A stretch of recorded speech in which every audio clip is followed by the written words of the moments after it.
S ಮತ್ತೆ Hamas ಮಾದರಿಯ ದಾಳಿಯನ್ನ ತಡೆದಿದೆ Bharat. Hamas ಉಗ್ರರ ಮಾದರಿಯ ದಾಳಿಯನ್ನ ತಡೆದಿದೆ. ಇಸ್ರೇಲ್ ನೀಡಿದ ಗುಪ್ತಚರ ಮಾಹಿತಿಯ ಹಿನ್ನೆಲೆಯಲ್ಲಿ ಭಾರತಕ್ಕೆ ಬಲ ಬಂದಿದೆ. ಅಕ್ಟೋಬರ್ 7, 2023ರಂದು ಇಸ್ರೇಲ್ನಲ್ಲಿ ಹಮಾಸ್ ಅಟ್ಟಹಾಸವನ್ನ ಮೆರೆದಿತ್ತು. ಆ ರೀತಿ ಅಟ್ಟಹಾಸ ಆಗದಂತೆ ತಡೆದಿದೆ ಈಗ ಭಾರತೀಯ ಸೇನೆ.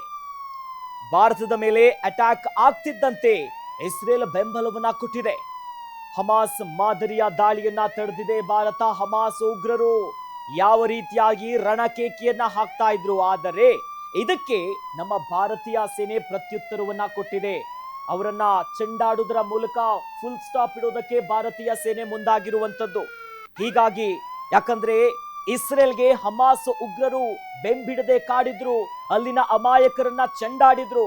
ಹೀಗಾಗಿ ಭಾರತದ ಮೇಲೆ ಅಟ್ಯಾಕ್ ಆಗದಂತೆ ಇಸ್ರೇಲ್ ಇಂದ ಒಂದಿಷ್ಟು ಇಂಟೇಲ್ಗಳು ಬರ್ತಿದ್ದಂತೆ ಭಾರತ ಎಚ್ಚೆತ್ತುಕೊಂಡಿದೆ. ಅದಕ್ಕೆ ಯಾವ ರೀತಿಯಾದಂತ ಕೌಂಟರ್ ಅಟ್ಯಾಕ್ ಮಾಡಬೇಕೆನ್ನೋ ನಿಟ್ಟಿನಲ್ಲಿ ಸ್ಪಷ್ಟವಾದಂತ ಸಂದೇಶವನ್ನ ಕಳಿಸ್ತಾ ಇದೆ.